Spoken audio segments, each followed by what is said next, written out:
શું નામ તમારું? જગદીશભાઈ જોતારામ મોદી. જગદીશભાઈ જોતારામ મોદી.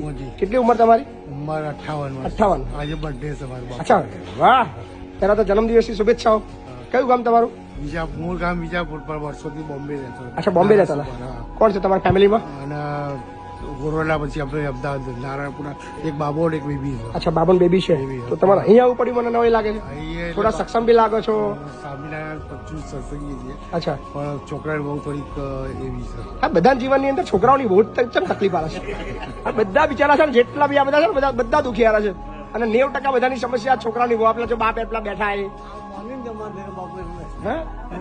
એમનું કીધેલું કરીએ ને બાપુ તો સારું. અને જો આપણું થોડું ચલ્યું એટલે ખરા.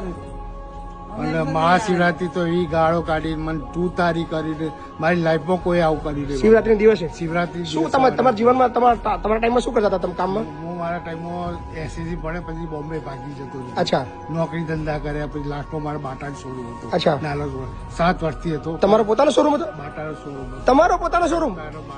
બાટાનો શોરૂમ. પછી પછી કોરોના આવ્યો એટલે 3 મહિના બેસી રહ્યો. 1.5 લાખ ભાડું ચડી ગયું. એટલે પછી બંધ કરી. મારો છોકરો કે અમદાવાદ આવી ગયો. છોકરો સારો છે. પછી છોકરો તમારો શું કરે છે? છોકરો આ ઇલેક્ટ્રિક ની સ્વિચો ને બધું આવે ને એની સપ્લાય કરે. સપ્લાયર છે. મોટા પાયે. મોટા પાયે.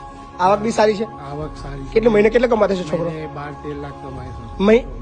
શું બોલો છો તમે? મહિને 12-13 લાખ. વિજય ખબર, તમારો છોકરો મહિને 12-13 લાખ કમાય છે. ગાડી છે, બંગલો બધું છે. ગાડી છે, બંગલો છે. હા, આ છોકરા બહુના હિસાબે ત્રાસના હિસાબે. આ બધું મતલબ તૈયાર કોણ? તમે જ બધું કરી આલેલું બધું? ના, એ છોકરાની જાત ઉપર થોડા ઘણા મેં આપ્યા મારા. બરાબર. છોકરા લગ્ન કરી આપ્યા, છોકરી લગ્ન કરી આપ્યા. બરાબર. અને છોકરા જે બધું મારા જોડે કઈ રાખ્યું નહીં. બરાબર. તમારું મકાન પોતાનું બોમ્બે માં ફ્લેટ છે? એ હાલ રીડેવલપમાં છે. અચ્છા, રીડેવલપમાં છે. એ લગભગ 5 વર્ષ થઈ જશે. અચ્છા, શું નામ કીધું તમારું? જગદીશભાઈ જોતારામ મોદી. જગદીશ, તમારી સ્ટોરી તો બહુ મજા નહીં યાર. નાનપણમાંથી યાદ બાપુ. નાનપણ માં મરી ગઈ. પછી જેમ તેમ મોટા થયા, એસએસસી પડ્યો, પછી નવી માઈ તો પછી ઘર છોડવું પડે. પણ મને નવાઈ એ વાતની લાગે છે કે 12-13 લાખ રૂપિયા છોકરો કમાતી હોય તો તમારા માટે છોકરાને ચાલતું જ નહીં ઘરમાં. પણ એમાંથી 50,000 કાઢી તો તમારી વ્યવસ્થા કરી શકે ને? એ છોકરો કરે પણ એ નહીં એવું મગજ ચાલતું. એના કરતા આપણે આપણો રસ્તો. તો અમે ઈચ્છીએ કે આ વિડીયો તમારા છોકરા સુધી પહોંચે. એને કહું કે તમારા પપ્પા અહીંયા આગળ છે, બહુ ખુશ જ છે. જો કે આ રહેવાની વ્યવસ્થા છે, રહેવાની વ્યવસ્થા 1 નંબર તો છે જ. બરાબર. પણ અમે ઈચ્છીએ છીએ કે તમારા પપ્પા તમારા છત્રછાયામાં રહે તો અમને વધારે ગમે.